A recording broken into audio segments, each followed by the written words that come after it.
किसी कंटेनर में हमने क्या लिया है, HF, तो उस कंटेनर में सारे मॉलिक्यूल्स किसके होंगे, HF के ही होंगे। और एक वेसल में मैंने सपोज लिया हुआ है क्या, HCl लिया हुआ है, ठीक है। अब फ्लोरीन और क्लोरीन में ज्यादा इलेक्ट्रोनेगेटिव कौन है, फ्लोरीन। और हाइड्रोजन बॉन्डिंग की पहली कंडीशन ही हम ये कह रहे हैं कि या तो कौन होना चाहिए, फ्लोरीन, और वी शुड हैव ऑक्सीजन, और we should have nitrogen. Chlorine सिर्फ स्पेशल केसेस में, और वो स्पेशल केसेस कौन होंगे वो अपन देखेंगे। लेकिन क्लोरीन जनरल केसेस में कभी भी हाइड्रोजन बॉन्डिंग नहीं बना सकता, सिर्फ 3 एलिमेंट्स बना सकते हैं, कौन कौन, फ्लोरीन, ऑक्सीजन और नाइट्रोजन, ठीक है। अब सबसे पहले मैं फ्लोरीन के बारे में, HF के बारे में बात करूं कि HF है हमारे पास और इन दोनों के बीच में कोवेलेंट बॉन्ड है, लेकिन हम कहते हैं कि फ्लोरीन इलेक्ट्रोनेगेटिव एलिमेंट है। इलेक्ट्रोनेगेटिव एलिमेंट है तो वो बॉन्ड पेयर को कहां अट्रैक्ट करेगा, अपनी तरफ अट्रैक्ट करेगा, क्योंकि जब तक हम एलिमेंट की बात कर रहे हैं तब तक हम इलेक्ट्रोनेगेटिविटी की डेफिनेशन क्या बोलते हैं, टेंडेंसी टू अट्रैक्ट इलेक्ट्रॉन्स। लेकिन जब हम मॉलिक्यूल की बात करने लगे, HF इज अ मॉलिक्यूल, जब हम मॉलिक्यूल की बात करने लगे तो what is electronegativity, tendency to attract bond pair या shared pair of electrons towards itself is called electronegativity. अब बॉन्ड पेयर को अपनी तरफ खींचने की जो टेंडेंसी है उसी को हम क्या कहते हैं, इलेक्ट्रोनेगेटिविटी। तो फ्लोरीन बॉन्ड पेयर को अपनी तरफ खींचेगा। अगर फ्लोरीन की तरफ बॉन्ड पेयर जाएगा तो बॉन्ड पेयर में कौन है, इलेक्ट्रॉन्स, मतलब इलेक्ट्रॉन की डेंसिटी किस पे बढ़ेगी, फ्लोरीन पे। और जिस भी चीज पे इलेक्ट्रॉन्स ज्यादा होते हैं, जिस भी चीज पे इलेक्ट्रॉन डेंसिटी ज्यादा बढ़ती है तो हम उस पे क्या चार्ज दे देते हैं, पार्शियल नेगेटिव। क्या मैं इसको कंप्लीटली नेगेटिव चार्ज दे सकता हूं, नहीं दे सकता, क्योंकि प्योर चार्जेस, प्योर पॉजिटिव और नेगेटिव चार्जेस जो है वो सिर्फ और सिर्फ किन कंपाउंड्स में होते हैं, आयनिक कंपाउंड्स में। तो मैं क्या यहां पे प्योर F नेगेटिव लिख सकता हूं, कभी नहीं लिख सकता, क्योंकि H और F के बीच में बेसिकली आयनिक बॉन्डिंग नहीं है। उनके बीच में कौन सी बॉन्डिंग है, कोवेलेंट। हमें कैसे मालूम कि H और F के बीच में कोवेलेंट बॉन्डिंग ही होगी, yes, because they both are non metals. Hydrogen भी एक क्या है, नॉन मेटल, फ्लोरीन भी एक क्या है, नॉन मेटल्स, और नॉन मेटल्स हमेशा क्या बनाते हैं, कोवेलेंट बॉन्डिंग। तो कोवेलेंट बॉन्डिंग तो है, कंप्लीट ट्रांसफर इलेक्ट्रॉन का नहीं हुआ कि हाइड्रोजन ने पूरा दे दिया, फ्लोरीन ने पूरा ले लिया, जैसा कि किस में होता है NaCl में, वैसा नहीं हुआ। कैसा हुआ कि हाइड्रोजन का इलेक्ट्रॉन थोड़ा सा शिफ्ट हो गया किसकी तरफ, फ्लोरीन की तरफ, क्योंकि फ्लोरीन कैसा है, इलेक्ट्रोनेगेटिव एलिमेंट है। इलेक्ट्रोनेगेटिव एलिमेंट है तो जब ये इसकी तरफ शिफ्ट हुआ तो फ्लोरीन के पास चार्ज हम क्या बताएंगे, पार्शियल नेगेटिव। और क्योंकि हाइड्रोजन से बॉन्ड पेयर दूर चला गया, शेयर्ड पेयर कहां चले गया, दूर चला गया, दूर चला गया, तो हाइड्रोजन पे चार्ज कैसा आ गया, पार्शियल पॉजिटिव। क्या इस मॉलिक्यूल में भी सेम यही होगा कि फ्लोरीन पार्शियल नेगेटिव और हाइड्रोजन क्या होगा, partial positive. This fluorine also will have a partial negative charge and hydrogen will have partial positive charge. All the molecules will show same thing.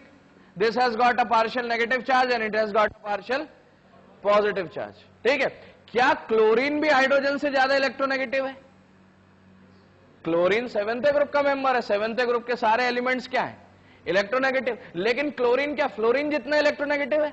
नहीं है। लेकिन क्लोरीन जितना भी इलेक्ट्रोनेगेटिव है उसके हिसाब से इस पे पार्शियल नेगेटिव और पार्शियल पॉजिटिव चार्ज आएंगे। लेकिन ज्यादा स्ट्रॉन्ग पार्शियल नेगेटिव चार्ज किसके पास होगा? फ्लोरीन के पास, because it is more electronegative. अब ये चार्ज हमारे पास नेगेटिव है और इसके पड़ोस में जो हाइड्रोजन है, जिसको हम कैसा हाइड्रोजन बोल रहे हैं, पार्शियल पॉजिटिव हाइड्रोजन, और पार्शियल पॉजिटिव हाइड्रोजन को ही हम क्या बोलते हैं, एक्टिव हाइड्रोजन। ठीक है, अब ये नेगेटिव पार्ट है और पड़ोस का जो मॉलिक्यूल है इसमें जो H है ये पॉजिटिव पार्ट है। तो इस नेगेटिव और पॉजिटिव पार्ट के बीच में एक एक्स्ट्रा अट्रैक्शन डेवलप हो गया। इस अट्रैक्शन को ही हम क्या कहते हैं, हाइड्रोजन बॉन्डिंग। जबकि HCl में H पार्शियल पॉजिटिव है मान लिया, Cl पार्शियल नेगेटिव है मान लिया। ठीक है, हो सकता है कहीं पे तुम्हें हाइड्रोजन बॉन्डिंग के एग्जाम्पल में पहला एग्जाम्पल ही किसका दें, HCl का, लेकिन वो गलत होगा। सबसे पहली चीज मैं तुम्हें यही बताना चाहता हूं कि HCl में कभी हाइड्रोजन बॉन्डिंग नहीं होती। जबकि क्लोरीन भी क्या होता है, electronegative, but it is not as electronegative as fluorine. तो यहां पे पार्शियल पॉजिटिव हाइड्रोजन है, यहां पे पार्शियल नेगेटिव क्लोरीन है, लेकिन यहां पे इतना स्ट्रॉन्ग नेगेटिव चार्ज और इतना स्ट्रॉन्ग पॉजिटिव चार्ज नहीं है कि ये क्या बना सके, हाइड्रोजन बॉन्डिंग। लेकिन फ्लोरीन इतना इलेक्ट्रोनेगेटिव है और हाइड्रोजन इतना इलेक्ट्रोपॉजिटिव है, और यहां पे हाइड्रोजन भी ज्यादा इलेक्ट्रोपॉजिटिव होगा ऑब्वियसली, बिकॉज फ्लोरीन ज्यादा इलेक्ट्रोनेगेटिव है तो ज्यादा बॉन्ड को अपनी तरफ खींचेगा, इलेक्ट्रॉन्स को ज्यादा अपनी तरफ खींचेगा। सामने आके बैठो यार, इधर दोनों, सबसे लास्ट से इधर आके बैठो। तो फ्लोरीन अगर सबसे ज्यादा इलेक्ट्रोनेगेटिव है तो हाइड्रोजन भी सबसे ज्यादा क्या हो जाएगा, इलेक्ट्रोपॉजिटिव हो जाएगा, ठीक है ना। तब क्या होगा कि ये बहुत ज्यादा इलेक्ट्रोपॉजिटिव है और ये बहुत ज्यादा इलेक्ट्रोनेगेटिव है, तो इन दोनों के बीच में क्या हो गया, एक एक्स्ट्रा अट्रैक्शन डेवलप हो गया। पहले से H और F के बीच में कोवेलेंट बॉन्डिंग थी, लेकिन अब इस HF मॉलिक्यूल और इस HF मॉलिक्यूल के बीच में भी एक क्या हो गया, अट्रैक्शन डेवलप हो गया, जिसको हम क्या बोल रहे हैं, हाइड्रोजन बॉन्डिंग, जो कि मिसिंग रहेगा किसमें, HCl में, क्योंकि Cl की इलेक्ट्रोनेगेटिविटी F से कम है, इसलिए इसके हाइड्रोजन में जो पॉजिटिव चार्ज होगा वो भी वीक होगा, किसके कंपैरिजन में, HF के कंपैरिजन में। HF में जो H है उसकी पॉजिटिविटी ज्यादा है, किसके H से, HCl के H से, क्योंकि उसकी इलेक्ट्रोनेगेटिविटी क्या है, कम है, तो वो बॉन्ड को बहुत अपनी तरफ बहुत ज्यादा नहीं खींच पा रहा, ज्यादा नहीं खींच पा रहा था। उसकी जो नेगेटिव चार्ज है, पार्शियल नेगेटिव चार्ज, वो भी वीक है, और जो हाइड्रोजन पे पार्शियल पॉजिटिव चार्ज है वो भी वीक है, ठीक है। तब यहां पे हाइड्रोजन बॉन्डिंग नहीं हो पा रही। अब सॉलिड, लिक्विड और गैस में हम हमेशा से फर्क देखते हैं कि गैसेस में जो इंटरमॉलिक्यूलर डिस्टेंस है वो ज्यादा होता है, मॉलिक्यूल्स बहुत दूर है, इसलिए क्या है, वो गैस है। मॉलिक्यूल थोड़े और पास आए तो लिक्विड बन गया। और सॉलिड्स में हम जानते हैं कि मॉलिक्यूल्स कहां रहते हैं, एकदम पास में रहते हैं, ठीक है ना। तो अगर मैं कह रहा हूं कि HF और HF के बीच में एक एक्स्ट्रा अट्रैक्शन डेवलप हो गया है, किसका, हाइड्रोजन बॉन्डिंग का, तो क्या मॉलिक्यूल्स पास आएंगे, आएंगे। और HCl में क्योंकि वो एक्स्ट्रा अट्रैक्शन डेवलप नहीं हुआ है, तो क्या मॉलिक्यूल दूर रहेंगे, रहेंगे। अगर मॉलिक्यूल दूर है तो HCl को मैं कहूंगा कि ये किस स्टेट में रहेगी, गैसियस स्टेट में, और HF में मॉलिक्यूल्स क्योंकि पास आ गए तो ये किस में रहेगा, लिक्विड स्टेट में। तो हम क्वेश्चन क्या कह रहे हैं कि HF is a liquid while HCl is a gas, although both fluorine and chlorine belong to same seventh group. तो why HF is a liquid? Because HF shows क्या, hydrogen bonding. Why? Because fluorine is very highly electronegative and it makes hydrogen highly partial positive or active hydrogen. तो कोई भी electronegative element किन में, fluorine, oxygen और nitrogen में से partial positive hydrogen के साथ एक एक्स्ट्रा अट्रैक्शन डेवलप कर सकता है, जिसको हम क्या बोलते हैं, हाइड्रोजन बॉन्डिंग। जबकि Cl वो एक्स्ट्रा अट्रैक्शन डेवलप नहीं कर सकता क्योंकि उसकी इलेक्ट्रोनेगेटिविटी क्या है, कम, इसलिए HF एक किस फॉर्म में रहेगा, लिक्विड फॉर्म में रहेगा, और HCl किस फॉर्म में रहेगा, गैस। तो HF is a liquid while HCl is a gas. Why? Because HF shows hydrogen bonding. Answer तो वही रहने वाला है, कोई भी कारण हो वाई, मतलब आंसर इज हाइड्रोजन बॉन्डिंग। लेकिन क्या हम इसमें समझे कि HF में क्या हो गई, हाइड्रोजन बॉन्डिंग। और एक चीज जो मुझे और बतानी है तुम्हें वो ये कि क्या ये एक इंडिविजुअल मॉलिक्यूल है HF, क्या ये एक अलग दूसरा एक इंडिविजुअल मॉलिक्यूल है HF, क्या ये दो अलग अलग मॉलिक्यूल्स हैं, क्या इन दो अलग अलग मॉलिक्यूल्स के बीच में हाइड्रोजन बॉन्डिंग बन रही है, ठीक है। जब तुम एक दो अलग अलग स्कूल क्रिकेट खेलते हैं तो उसको क्या बोलते हैं, इंटर स्कूल क्रिकेट कंपटीशन बोलते हैं या इंटर स्कूल टूर्नामेंट बोलते हैं। वैसे ही अगर इंटर मॉलिक्यूलर हाइड्रोजन, अगर दो अलग अलग मॉलिक्यूल के बीच में हाइड्रोजन बॉन्ड बन रहा है तो मैं उसको क्या कहूंगा, इंटर मॉलिक्यूलर हाइड्रोजन बॉन्ड। तो मैं हाइड्रोजन बॉन्ड में एक वर्ड और ऐड करना चाहता हूं कि HF शोज क्या, इंटर मॉलिक्यूलर हाइड्रोजन बॉन्डिंग। तो सबसे पहले हम सोल्यूशन लिखेंगे किसका, क्वेश्चन नंबर 2 का। तो सबसे पहले तो HF बनाएंगे और क्या बनाएंगे, HCl। तो पहले तो ये स्ट्रक्चर बना लो और फिर HCl का बना लो जिसमें हाइड्रोजन बॉन्डिंग मिसिंग है, और फिर अपन इसका आंसर लिखते हैं।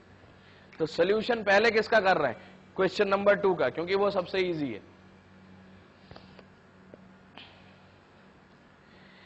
HF सारे HF के बीच में इसका फ्लोरीन इसके H से हाइड्रोजन बॉन्ड बनाएगा, इसका फ्लोरीन अगले मॉलिक्यूल के H से हाइड्रोजन बॉन्ड बनाएगा, इसका फ्लोरीन अगले मॉलिक्यूल के H से हाइड्रोजन बॉन्ड बनाएगा।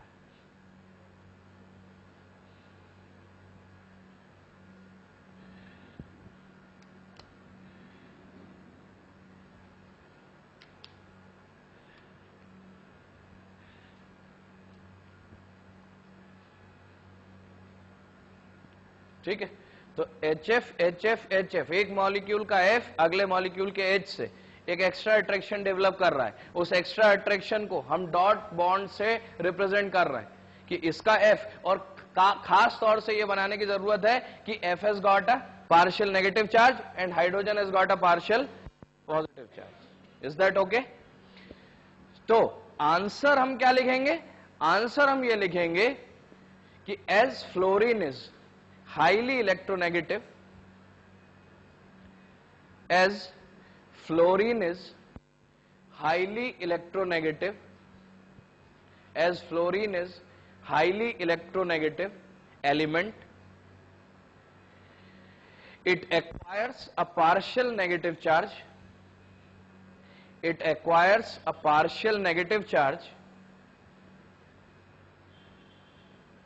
in HF molecule, it acquires a partial negative charge in HF molecule, and hydrogen acquires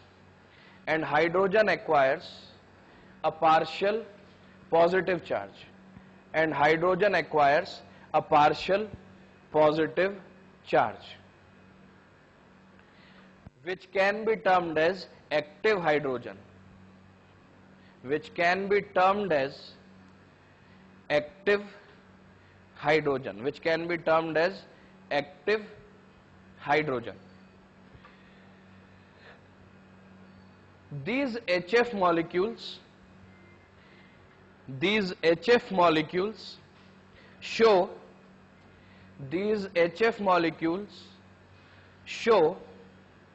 intermolecular hydrogen bonding. These HF molecules show intermolecular hydrogen bonding, due to which molecules come closer to each other, due to which molecules come closer to each other,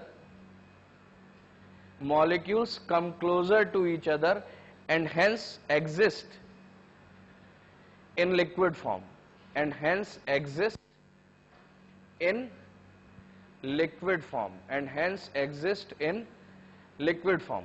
paragraph change करके लिखना, whereas electronegativity of chlorine, whereas electronegativity of chlorine is lower than fluorine,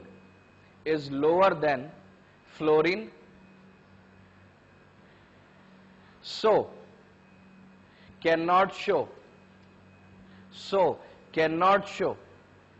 intermolecular hydrogen bonding, so cannot show intermolecular hydrogen bonding, so cannot show intermolecular hydrogen bonding, and hence exist as gas, and hence HCl exists as a gas, HCl exists as a gas. ठीक है, समझ में आया?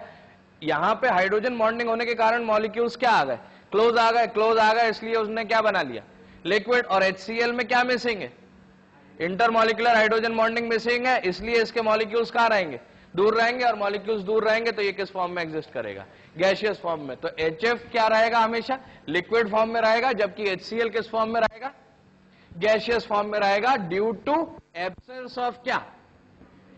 Intermolecular hydrogen bonding. और HF is a liquid due to presence of intermolecular hydrogen bonding. ठीक है. अब question number 1 हमारे पास है कि H2O इज अ क्या?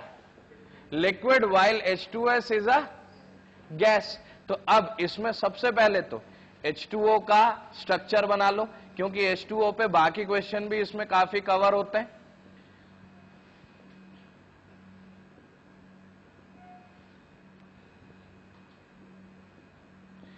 अब देखो, ऑक्सीजन का एटॉमिक नंबर 8 है, कॉन्फ़िगरेशन कितना है? 2-6. इसके आउटर मोस्ट शेल में कितने इलेक्ट्रॉन्स हैं? 6, जिसमें से 2 इलेक्ट्रॉन्स से इसने बॉन्ड बनाया और बाकी 4 इलेक्ट्रॉन्स क्या हैं? लोन पेयर के फॉर्म में. मतलब कितने लोन पेयर है? दो, जो इलेक्ट्रॉन बॉन्डिंग में पार्टिसिपेट नहीं करते वो लोन पेयर है, और जिनने बॉन्ड पेयर में बॉन्डिंग बनाने के लिए पार्टिसिपेट किया वो क्या कहलाते हैं? Bond pair. तो इसको क्या बोलूंगा मैं? Bond pair. इसको क्या बोलूंगा? Bond pair. लेकिन इसको क्या बोलूंगा? Lone pair. इसको भी क्या बोलूंगा? Lone pair. ठीक है। अब क्या ऑक्सीजन हम बात करें तो फ्लोरीन अपन ने जो लिस्ट बनाई है हाइड्रोजन बॉन्डिंग के लिए FON, क्या उसमें ऑक्सीजन हमने लिस्ट किया है? किया है। मतलब फ्लोरीन सबसे ज्यादा दुनिया का इलेक्ट्रोनेगेटिव एलिमेंट है, उससे कम कौन? ऑक्सीजन। उससे कम कौन? नाइट्रोजन। ठीक है। लेकिन ये दुनिया के सबसे 3 मोस्ट इलेक्ट्रोनेगेटिव एलिमेंट्स है। ठीक है। अब ऑक्सीजन अगर इलेक्ट्रोनेगेटिव है तो क्या ये बॉन्ड पेयर को अपनी तरफ अट्रैक्ट करेगा? करेगा। क्या इस तरफ से भी बॉन्ड पेयर को अपनी तरफ अट्रैक्ट करेगा? करेगा। तो क्या इलेक्ट्रॉन डेंसिटी ऑक्सीजन के पास पहुंच जाएगी या ज्यादा हो जाएगी? हो जाएगी। अगर इस पे इलेक्ट्रॉन डेंसिटी ज्यादा हो गई तो इस पे चार्ज क्या आ जाएगा? Partial negative. और हाइड्रोजन की तरफ से दोनों बॉन्ड दूर हो गए तो इस पे क्या चार्ज आ जाएगा? Partial positive. और इस पे भी क्या चार्ज आ जाएगा? Partial positive. ठीक है। अब मैं क्या इन दोनों हाइड्रोजन्स को पार्शियल पॉजिटिव चार्ज दे सकता हूं? दे सकता हूं। Why? Because they are attached to electronegative oxygen. ठीक है। अब इसमें भी इन दोनों का बॉन्ड पेयर खींचने से तो इलेक्ट्रॉन डेंसिटी बढ़ी है, और इसमें क्या है? दो लोन पेयर है।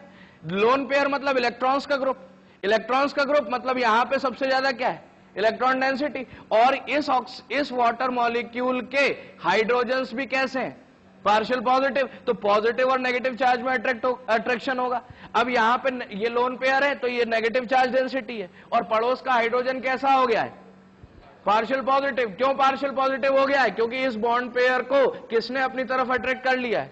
ऑक्सीजन ने अपनी तरफ अट्रैक्ट कर लिया है। तो क्या ये हाइड्रोजन पार्शियल पॉजिटिव है? अगर ये हाइड्रोजन पार्शियल पॉजिटिव है तो क्या मैं इसको एक्टिव हाइड्रोजन बोल सकता हूं?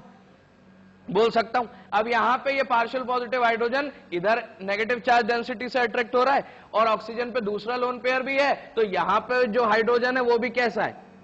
Partial positive. तो ऑक्सीजन 2 लोन पेयर होने के कारण क्या कर सकते हैं? एक बार में 2 हाइड्रोजन बॉन्ड बना सकते हैं ऑक्सीजन। ठीक है। अब मैं जब स्ट्रक्चर बनाऊंगा तो अगेन इस ऑक्सीजन पे भी क्या है? 2 लोन पेयर है। तो ये अगेन अगले वाटर मॉलिक्यूल से क्या कर सकते हैं? हाइड्रोजन बॉन्डिंग बना सकते हैं। ठीक है। फिर मैं आगे और वाटर मॉलिक्यूल्स लेता हूं तो क्या मैं इस तरीके से रिप्रेजेंट कर सकता हूं उन्हें? कर सकता हूं।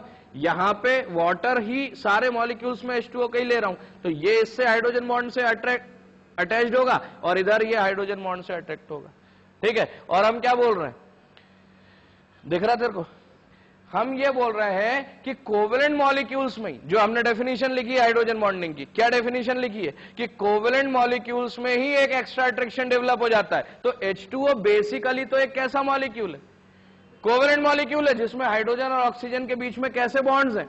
कोवेलेंट बॉन्ड्स हैं। But when we take these covalent molecules in bulk, बहुत सारे मॉलिक्यूल्स ऐसे अगर हम ले रहे हैं और वो कंडीशन फुलफिल हो रही है, कौन सी वाली? कि या तो F या तो O या तो N में से एक इलेक्ट्रोनेगेटिव एलिमेंट प्रेजेंट है, और उसी सिस्टम में पार्शियल पॉजिटिव या एक्टिव हाइड्रोजन प्रेजेंट है, तो वो एक एक्स्ट्रा अट्रैक्शन डेवलप कर लेंगे। उसी को हम क्या बोल रहे हैं?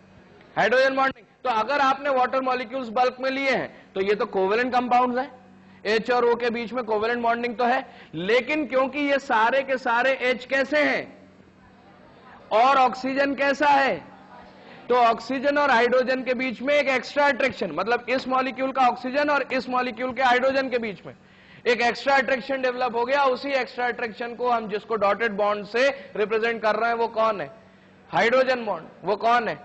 Hydrogen bond. और हर एक ऑक्सीजन 2 हाइड्रोजन बॉन्ड में पार्टिसिपेट क्यों कर पा रहा है? क्योंकि उसके पास कितने लोन पेयर है? 2। क्योंकि उसके आउटर मोस्ट शेल में कितने इलेक्ट्रॉन थे? 6, जिसमें से 2 इलेक्ट्रॉन से सिर्फ उसने क्या बनाए? बॉन्ड। बाकी कितने इलेक्ट्रॉन बचे हैं? 4 इलेक्ट्रॉन्स बचे हैं। तो कितने लोन पेयर है? 2। और ये lone pairs are nothing but group of electrons, मतलब नेगेटिव चार्ज डेंसिटी वहां पे है। तो जहां पे भी नेगेटिव चार्ज डेंसिटी रहेगी वो किसको अट्रैक्ट कर पाएगा? पार्शियल पॉजिटिव या एक्टिव हाइड्रोजन को। पार्शियल पॉजिटिव या एक्टिव हाइड्रोजन को। ठीक है। तब ये स्ट्रक्चर हमने किसका बनाया? वाटर का।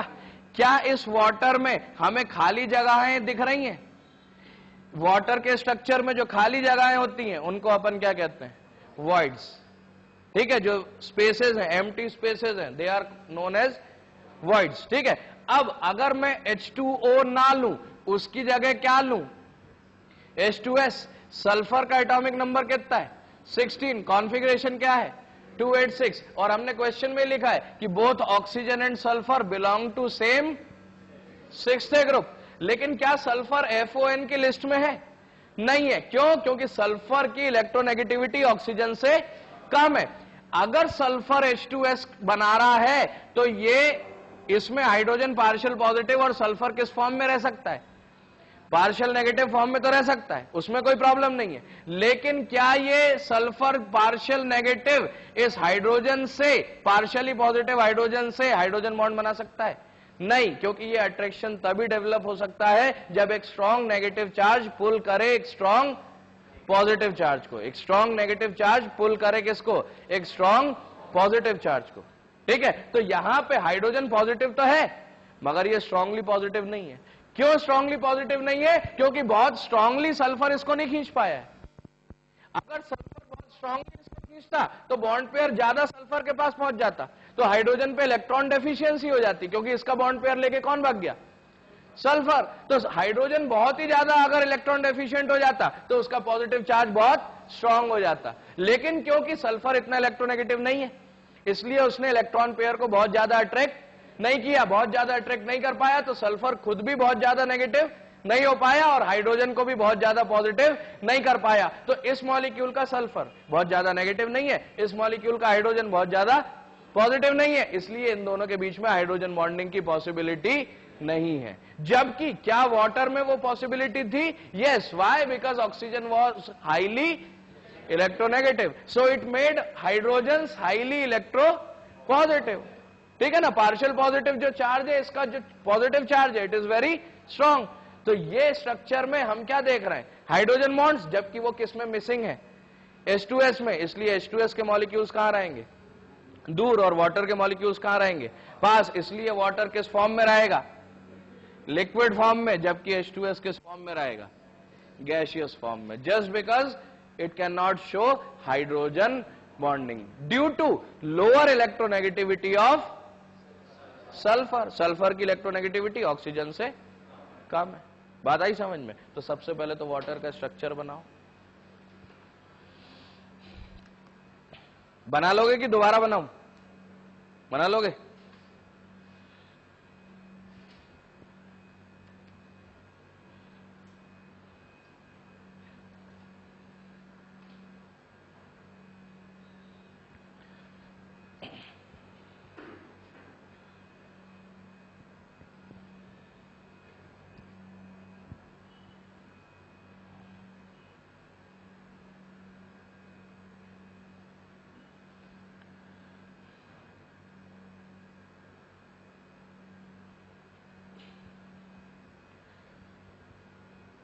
Hydrogen bonds and these solid lines are covalent bonds. तो पहले तो वाटर बनाना है अपने को, H2O, और फिर इन H2O को, जितने मॉलिक्यूल्स हैं, इनको किससे अटैच करना है, हाइड्रोजन बॉन्ड्स से।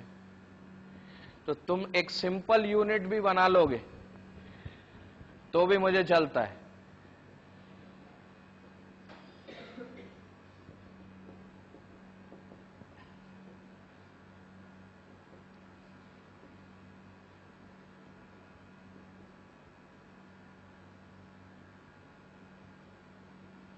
तुम इतना पार्ट भी बना लोगे तो ठीक है।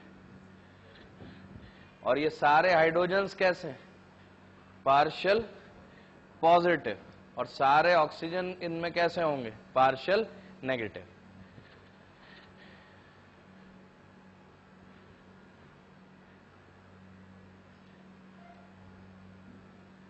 ठीक है। Water molecule has electronegative oxygens. Water molecule has electronegative oxygen. Electronegative oxygen, which can make its hydrogens partial positive, which can make its hydrogens partial positive by attracting the bond pairs, by attracting the bond pairs, by attracting the bond pairs, by attracting the bond pairs, and can itself become partial negative, and can itself become partial negative, partial negative, as it has two lone pairs, as it has two lone pairs. So there are two sites, so there are two sites, sites, sites. So there are two sites to attract partial positive hydrogens, to attract partial positive hydrogens, to attract partial positive hydrogens. ठीक है. Intermolecular hydrogen bonding, intermolecular hydrogen bonding is present in water. Intermolecular hydrogen bonding, intermolecular hydrogen bonding is present in water. So it exists in liquid state. So it exists in liquid state. So it exists in liquid state. Whereas hydrogen bonding is missing in H2S. Whereas hydrogen bonding is missing. Hydrogen bonding is missing in H2S. Hydrogen bonding is missing in H2S. So molecules are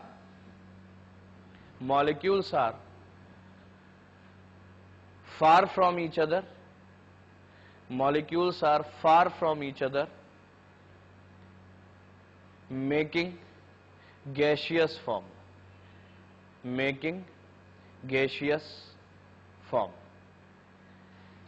क्या बात समझ में आती है? H2O में कौन है? Intermolecular hydrogen bonding, और इसलिए मॉलिक्यूल्स कहाँ हैं? पास हैं, और इसलिए वो किस फॉर्म में एग्जिस्ट करेगा? लिक्विड फॉर्म में. जबकि H2S में इंटरमॉलिक्यूलर हाइड्रोजन बॉन्डिंग नहीं हो सकती, क्योंकि सल्फर की इलेक्ट्रोनेगेटिविटी कम है, क्योंकि उसका साइज ऑक्सीजन से ज्यादा है. जैसे जैसे साइज बढ़ता है वैसे वैसे इलेक्ट्रो पॉजिटिविटी बढ़ती है और इलेक्ट्रोनेगेटिविटी कम होती है. अपन ने पढ़ा है, ठीक है? तो पॉजिटिविटी बढ़ती है तो इलेक्ट्रोनेगेटिविटी ऑब्वियसली क्या होगी? कम होगी. तो फ्लोरीन और क्लोरीन में जब अपन डिस्कस कर रहे थे, तो फ्लोरीन और क्लोरीन में ज्यादा इलेक्ट्रोनेगेटिव कौन होगा? फ्लोरीन. ऑक्सीजन और सल्फर, ये 7th ग्रुप की बात है. 6th ग्रुप की बात करें तो ऑक्सीजन और सल्फर में ज्यादा कौन होगा? ऑक्सीजन ज्यादा इलेक्ट्रोनेगेटिव होगा. इसलिए ऑक्सीजन क्या कर सकेगा? हाइड्रोजन बॉन्ड्स बना सकेगा, लेकिन सल्फर हाइड्रोजन बॉन्ड्स नहीं बना सकेगा. इसलिए H2S will exist in gaseous form, whereas H2O will exist in liquid form. ठीक है. अब वाटर पे अपार्ट फ्रॉम हाइड्रोजन बॉन्डिंग क्या क्वेश्चन फ्रेम होता है वो लिखो कि how many hydrogen bonds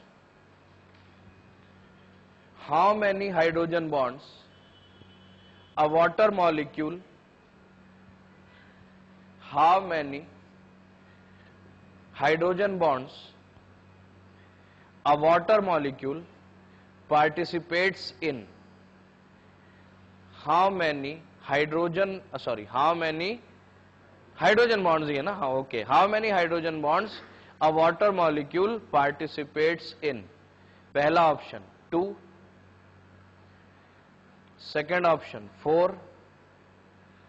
third option 6, fourth option 0. 2. Okay, एक आंसर आ रहा है 2. और कुछ? 2. मेरी तरफ देख के मत बताओ, बोर्ड की तरफ देख के बताओ. फिर भैया how many hydrogen bonds a water molecule, a water molecule, एक वाटर मॉलिक्यूल कितने हाइड्रोजन बॉन्ड्स में पार्टिसिपेट करता है। तो सपोज ये वाटर मॉलिक्यूल हमने ले लिया, अब एक हाइड्रोजन बॉन्ड ये जिसमें ये पार्टिसिपेट कर रहा है, एक हाइड्रोजन बॉन्ड ये जिसमें ये पार्टिसिपेट कर रहा है। तो ऑक्सीजन कितने हाइड्रोजन बॉन्ड में पार्टिसिपेट कर रहा है, 2 में। लेकिन वाटर के H भी तो क्या है, पार्शियल पॉजिटिव। ये अगले वाटर मॉलिक्यूल से क्या बना रहे हैं, ये अगले वाटर मॉलिक्यूल से क्या बना रहे हैं, हाइड्रोजन बॉन्ड बना रहे हैं ना। तो एक हाइड्रोजन एक हाइड्रोजन बॉन्ड बनाएगा, दूसरा हाइड्रोजन दूसरा हाइड्रोजन बॉन्ड बनाएगा। मतलब मैं कहीं से भी एक वाटर मॉलिक्यूल अगर चूज करता हूं तो ऑक्सीजन कितने हाइड्रोजन बॉन्ड में पार्टिसिपेट कर रहा है, 2 में। और ये हाइड्रोजन एक हाइड्रोजन बॉन्ड में पार्टिसिपेट कर रहा है, और ये हाइड्रोजन भी एक हाइड्रोजन बॉन्ड में पार्टिसिपेट कर रहा है। तो एक वाटर मॉलिक्यूल टोटल कितने हाइड्रोजन बॉन्ड में पार्टिसिपेट करता है, 4। ये याद रखना। तो आंसर लिख लो 4। और कैसे 4, ब्रैकेट में लिख लेना रेफर स्ट्रक्चर, रेफर स्ट्रक्चर। ये सबसे पहले 2001 IIT स्क्रीनिंग में आया था। उसके बाद से कुछ बुक्स में फ्रंट कवर पे ही किसका स्ट्रक्चर बनाया आने लगा, वाटर का स्ट्रक्चर फ्रंट पेज पे ही बना दिया उनने, ठीक है ना। दूसरा क्वेश्चन लिखो, how many hydrogens are attached, how many hydrogens are attached to oxygen, how many hydrogens are attached to oxygen in water, how many hydrogens are attached to oxygen in water। अब देखो, अभी तो तुम्हारे सामने है structure, जब ये question आएगा ना तब तुम्हारे सामने नहीं होगा वाटर का स्ट्रक्चर। जब ये क्वेश्चन आएगा तुमसे बोलेंगे कि how many hydrogens are attached to oxygen in water, तो तुम सबसे पहले वाटर का क्या लिखोगे, फॉर्मूला। और तुम बोलोगे यार ये तो कचरा पेपर आया है इस बार, क्या पूछ रहा है मालूम नहीं, how many hydrogens are attached to oxygen in water. तो तुम कहोगे कि 2 hydrogens are attached to oxygen in water, ठीक है। अब लैंग्वेज समझना जरा, अगर तुमसे पूछ रहे हैं कि how many hydrogens are attached to oxygen in water molecule, then that is an altogether different matter. But if they are asking how many hydrogens are attached to oxygen in water, या तो बोले water molecule, मतलब कितने molecule की बात हो रही है, एक। और अगर बोल रहे हैं वाटर तो एक की बात नहीं हो रही, पूरे कंपाउंड की बात हो रही है। सबसे पहले दिन यही पढ़ा अपन ने, मॉलिक्यूल और कंपाउंड का डिफरेंस, ठीक है। तो अगर बोल रहे हैं वाटर मॉलिक्यूल तो कोई बात नहीं है, 2 हाइड्रोजन अटैच्ड है किससे, ऑक्सीजन से। लेकिन अगर तुमसे क्वेश्चन पूछ रहे हैं how many hydrogens are attached to oxygen in water, just water, तब वाटर का पूरा स्ट्रक्चर देखना है। अब ऑक्सीजन से 2 हाइड्रोजन तो ये अटैच्ड है जो उसके फॉर्मूले में ही है, कोवेलेंट बॉन्डिंग से, और 2 हाइड्रोजन ये अटैच्ड है जो किस बॉन्ड से अटैच्ड है, हाइड्रोजन बॉन्डिंग से। तो इन ऑल कितने हाइड्रोजन से ऑक्सीजन जुड़ा है, 4। तो आंसर फिर से क्या है, 4, ठीक है। तो लिख लें कि oxygen is attached to 4 hydrogens in water. In water लिख रहे हैं, इन वाटर मॉलिक्यूल नहीं लिख रहे हैं। Oxygen is attached to 4 hydrogens in water, 2 by covalent bonds, 2 by covalent bonds and 2 by hydrogen bonds, 2 by covalent bonds and 2 by hydrogen bonds, 2 by covalent bonds and 2 by hydrogen bonds। तो in all कितने हो गए, 4, ठीक है। Next question लिखो, water shows maximum density at, water shows maximum density at, first option 0 degree centigrade, second option 2 degree centigrade, third option 4 degree centigrade, fourth option 6 degree centigrade। क्या ये अपन ने कहीं पे ज्योग्राफी में भी पढ़ा होगा, ये तो साइंस का क्वेश्चन ही नहीं है। Water shows maximum density at 4 degree centigrade. तो क्या इस बात से हमें यह पता चलता है कि वाटर का क्वेश्चन कोई भी आए आंसर क्या लगाना है? 4। क्या ऐसा पता चलता है? हाँ, ऐसा कुछ कंसेप्ट बना सकते हो, लेकिन ये ऐसा कोई जरूरी नहीं है। तो वाटर में अगर पूछ रहे हैं कि कितने हाइड्रोजन बॉन्ड में पार्टिसिपेट कर रहा है, आंसर इज 4। अगर वाटर में पूछ रहे हैं ऑक्सीजन कितने हाइड्रोजन से अटैच्ड है, आंसर इज अगेन 4। अगर पूछ रहे हैं कि कितने डिग्री सेंटीग्रेड पे वाटर मैक्सिमम डेंसिटी शो करता है, आंसर इज अगेन 4। तो ये वाटर के बारे में याद रखने वाली चीजें हैं, ठीक है। नेक्स्ट क्वेश्चन लिखो। How many orbitals are used by oxygen? How many orbitals are used by oxygen in order to form H2O. In order to form H2O, how many orbitals are used by oxygen in order to form H2O? First option 0, second option 2, third option 4, fourth option 6। Oxygen कितने orbitals use करता है? हालांकि hybridisation अभी अपन ने नहीं पढ़ा है, वो अभी अपन पढ़ेंगे, लेकिन क्वेश्चन क्या है? How many orbitals are used by oxygen to form in order to form H2O, ठीक है। H2O बनाने के लिए कितने ऑर्बिटल यूज करता है? अब देखो सिंपल बात है कि सपोज मेरे पास H2O है, तो मैं कह रहा हूं कि ऑक्सीजन पे कौन है? 2 लोन पेयर। अब लोन पेयर को रखने के लिए एक ऑर्बिटल यूज होगा, दूसरे लोन पेयर को रखने के लिए दूसरा ऑर्बिटल यूज होगा, बॉन्ड पेयर को रखने के लिए भी एक ऑर्बिटल यूज होगा। इलेक्ट्रॉन्स कहां रहते हैं? ऑर्बिटल्स में। इलेक्ट्रॉन्स कहां रहते हैं? ऑर्बिटल्स में। सबसे पहले अपन कहते हैं कि एलिमेंट के पास क्या होती है? शेल। शेल के बाद क्या होती है? सबशेल। सबशेल के बाद क्या होता है? ऑर्बिटल्स। तो अल्टीमेटली इलेक्ट्रॉन्स कहां रहते हैं? ऑर्बिटल्स में। अब वो इलेक्ट्रॉन्स लोन पेयर के फॉर्म में हो या बॉन्ड पेयर के फॉर्म में हो, that does not make any difference. यहां पे 2 ऑर्बिटल 2 लोन पेयर को रखने के लिए यूज करेगा और 2 ऑर्बिटल 2 बॉन्ड पेयर को रखने के लिए यूज करेगा। तो टोटल इन ऑल कितने ऑर्बिटल यूज करेगा? 4। तो आंसर क्या है? मतलब वाटर का क्वेश्चन कुछ भी पूछे, आंसर क्या है? 4 है।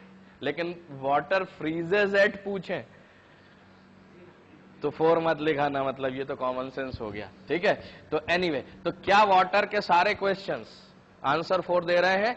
प्लस क्या इसी में अपन ने हाइड्रोजन बॉन्ड से रिलेटेड क्वेश्चन भी देख लिए। तो वाटर H2O लिक्विड के फॉर्म में रहता है, H2S गैस के फॉर्म में रहती है, वो उसका आंसर तो हाइड्रोजन बॉन्ड है ही। और साथ में जब हम वाटर का स्ट्रक्चर पढ़ लेते हैं तो हमें यह भी मालूम होना चाहिए कि हाइड्रोजन बॉन्ड्स भी कितने बन रहे हैं? 4। और ऑक्सीजन कितने हाइड्रोजन बॉन्ड बनाता है? 2।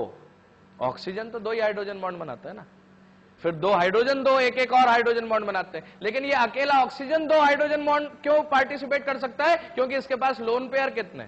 2। इसलिए इसके पास इलेक्ट्रॉन डेंसिटी ज्यादा कितनी साइड्स पे है? 2 साइड्स पे। इसलिए ये पार्शियल पॉजिटिव हाइड्रोजन को कितनी जगह से अट्रैक्ट कर सकता है? 2 तरफ से। इसलिए क्योंकि 2 लोन पेयर ऑक्सीजन कितने हाइड्रोजन बॉन्ड में पार्टिसिपेट करेगा? 2 में। बात आई समझ में? ठीक है। तो ये हमारा क्वेश्चन हो गया, क्वेश्चन नंबर 1 कि H2O लिक्विड कौन है, क्यों है, और H2S गैस क्यों है, ठीक है। और यही सेम था किसमें रीजन, HF लिक्विड क्यों है और HCl गैस क्यों है। दोनों में कौन से तरीके की हाइड्रोजन बॉन्डिंग हो रही है? Inter molecular hydrogen bonding. 2 अलग अलग मॉलिक्यूल्स के बीच में जब हाइड्रोजन बॉन्डिंग होगी तो क्या कहलाएगी? Intermolecular hydrogen bonding. Third question क्या है? Ethanol. Ethanol has higher boiling point than its isomeric ether, ठीक है। अब सबसे पहले तो 2 चीजें देख लें, थोड़ा ऑर्गेनिक आ गया है इसमें, तो ये समझ लें और फिर अपन आगे बात करेंगे। इथेनॉल, ईथ का मतलब होता है 2 कार्बन, ऑल का मतलब होता है कौन सा ग्रुप? एल्कोहल ग्रुप, OH, ठीक है। और कार्बन की वैलेंसी होती है 4, तो बाकी वैलेंसीज पे अपन क्या लगा दें? हाइड्रोजन। तो हाइड्रोजन, दिस कंप्लीट्स 1 2 3 4, 1 2 3 एंड 4। तो इथेनॉल का फॉर्मूला हमारे पास क्या हो गया? C2H5OH। अब हमसे कह रहे हैं कि C2H5OH का जो बॉइलिंग पॉइंट है वो हाई है उसके किससे? आइसोमेरिक ईथर से। तो एल्कोहल ग्रुप हम जानते हैं कि कौन सा होता है? OH। क्या ईथर ग्रुप जानते हो कौन सा होता है? Ether, ether group, simple ether. Satyam, very good. Ether जिन लोगों को नहीं भी मालूम है तो मार्जिन के ऊपर लिख लें ROR, जहां पे R कौन है? Alkyl radical. लिख लो, मैं अभी समझा दूंगा। Alcohol group is OH undoubtedly and ether group is ROR. हाँ, yes, R is alkyl radical. Yes, R is alkyl radical. R is known as alkyl radical. और ये alkyl radical क्या है वो भी मैं बता रहा हूं। तो मार्जिन के ऊपर सबसे पहले तो लिख लेना कि ईथर ग्रुप इज ROR, मतलब ऑक्सीजन के दोनों तरफ क्या लगे हो? Alkyl radical. और एल्कोहल ग्रुप क्या है? OH। ठीक है, अब ROR में R क्या है ये समझ लो। CH4 है सपोज मेरे पास, मीथेन। ठीक है, मीथेन में मीथेन एक एल्केन है। एल्केन्स का जनरल फॉर्मूला क्या होता है?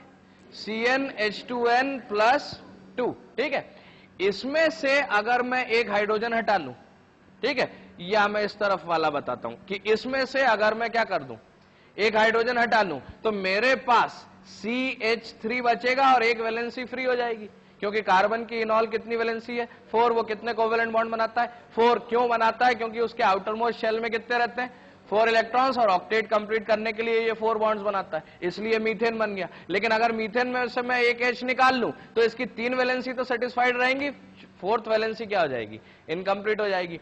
अगर मैंने मीथेन में से एक H निकाला तो जो बचा वो क्या बचा? CH3 with 1 valency free on carbon.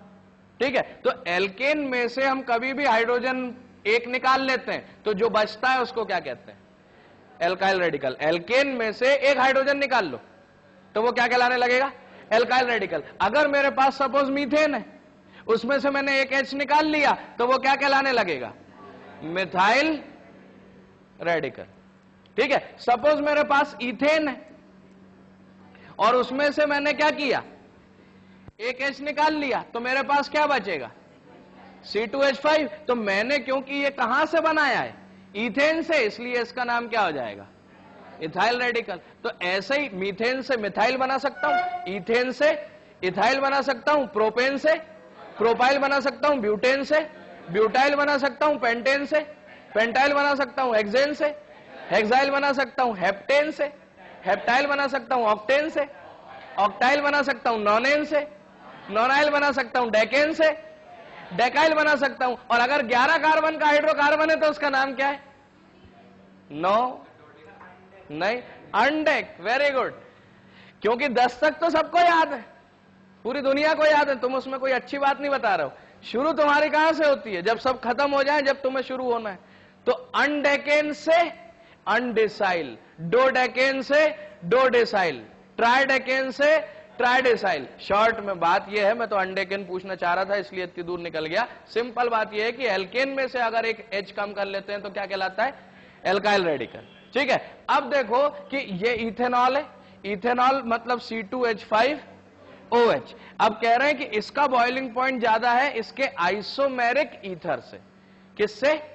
Isomeric ether से। तो आइसोमेरिक ईथर या आइसोमेरिक वर्ड का क्या मतलब है ये मार्जिन के ऊपर लिखे कि if two compounds, isomeric word का मार्जिन के ऊपर, मार्जिन कहां है कॉपी में? मार्जिन के ऊपर लिखे कि isomers have same number and types of components. Isomers have same number and types of components. अगर कोई दो आइसोमर्स हैं तो उनके कंपोनेंट्स का नंबर भी क्या होना चाहिए? सेम, और टाइप भी क्या होना चाहिए? सेम। कैसे? अगर मेरे पास C2H5OH है तो इसमें 3 कंपोनेंट्स हैं। कौन कौन? Carbon, hydrogen and oxygen. ठीक है, और इनका नंबर क्या है? 2 कार्बन है, 6 इन ऑल हाइड्रोजन है and 1 we have is oxygen. ठीक है, अब सपोज मैं मॉलिक्यूल लेता हूं CH3। ठीक है, OCH3। क्या इसमें भी 2 कार्बन है? क्या अल्कोहल में भी 2 कार्बन थे? इथेनॉल में भी 2 कार्बन थे? क्या इसमें 6 हाइड्रोजन्स हैं? क्या इसमें भी 6 थे? क्या इसमें 1 ऑक्सीजन था? क्या इसमें भी 1 ऑक्सीजन था? मतलब इन दोनों कंपाउंड्स के नंबर और टाइप्स ऑफ कंपोनेंट्स क्या है? सेम। तो ये दोनों एक दूसरे के क्या कहलाएंगे? आइसोमर। और अगर हमें इथेनॉल दिया है और हमसे बोल रहा है आइसोमेरिक ईथर, अब ईथर का फॉर्मूला हम क्या बोल रहे हैं? ROR, जहां पे R कौन है? Alkyl radical. तो क्या ये मिथाइल नहीं है? CH4 में से एक H निकाला, CH3, CH4 में से एक H निकाला, CH3, तो ये दोनों कौन है? मिथाइल। और बीच में कौन है? ऑक्सीजन। तो जब ऑक्सीजन के दोनों तरफ एल्काइल रेडिकल आ जाते हैं तो वो क्या कहलाने लगता है? ग्रुप, ईथर ग्रुप कहलाने लगता है। अब ये ईथर है कि नहीं है? बोलो। ईथर तो है, लेकिन ये ईथर क्या सेम उतने ही कार्बन, हाइड्रोजन और ऑक्सीजन शो कर रहा है जितने की इथेनॉल कर रहा था? यस। तो ये इथेनॉल का क्या कहलाने लगेगा? Isomeric ether. कि ऐसा ईथर जिसमें उतने ही कार्बन, हाइड्रोजन और ऑक्सीजन है जितने किसमें थे? इथेनॉल में। तो ये इथेनॉल का क्या कहलाने लगा? Isomeric ether. अब हम क्वेश्चन पे आए, अगर आइसोमेरिक ईथर समझ गए हो तो ठीक है। क्वेश्चन क्या बोल रहा है कि ethanol has higher boiling point than isomeric ether. तो उसका आइसोमेरिक ईथर कौन है? CH3OCH3। ठीक है। तो अब हमें 2 चीजों की बात करनी है, एक तो किसकी? इथेनॉल की, और एक किसकी? और ये एल्काइल रेडिकल अभी भूल जाओ। ये एल्काइल रेडिकल तो मैं तुम्हें 6 महीने पढ़ाऊंगा कम से कम, चिंता मत करना। 6 महीने तो ज्यादा हो गई, मतलब नोमेनक्लेचर में अपन ऑर्गेनिक के पढ़ेंगे। Just now we need to bother about just ethanol and this isomeric ether. और इसमें से किसका बॉइलिंग पॉइंट ज्यादा बोल रहे हैं? इथेनॉल का। तो वही हमें प्रूव करना है। आंसर तो हमें मालूम ही है, क्या इसमें क्या होगी और इसमें क्या नहीं होगी? आंसर हमें मालूम है, लेकिन कैसे वो अब अपन देखते हैं। ठीक है। तो सब पहले देख लेना, मैं स्ट्रक्चर बना रहा हूं दोनों के। सपोज आई हैव C2H5OH, तो मेरे पास बल्क में सारे मॉलिक्यूल्स किसके हैं? C2H5OH के हैं। क्या ऑक्सीजन इलेक्ट्रोनेगेटिव है? तो क्या ये बॉन्ड्स को अपनी तरफ खींचेगा? तो क्या ऑक्सीजन पे पार्शियल नेगेटिव चार्ज आ जाएगा? आ जाएगा। तो क्या हाइड्रोजन पे पार्शियल पॉजिटिव चार्ज आ जाएगा? आ जाएगा। And same will be the case in all the ethanol molecules, मतलब सारे इथेनॉल मॉलिक्यूल्स के जो partially negative, and all the hydrogens which are attached to क्या? Oxygen will be partially positive. Hydrogens कैसे रहेंगे? Partially positive. और oxygen कैसे रहेंगे? Partially negative. क्या ऑक्सीजन FON की लिस्ट में है? तो क्या इस मॉलिक्यूल का ऑक्सीजन अगले मॉलिक्यूल के हाइड्रोजन से हाइड्रोजन बॉन्ड बना सकता है? क्या इस मॉलिक्यूल का ऑक्सीजन इस मॉलिक्यूल के हाइड्रोजन से हाइड्रोजन बॉन्ड बना सकता है? बना सकता है। तो ये मॉलिक्यूल्स कैसे रहेंगे?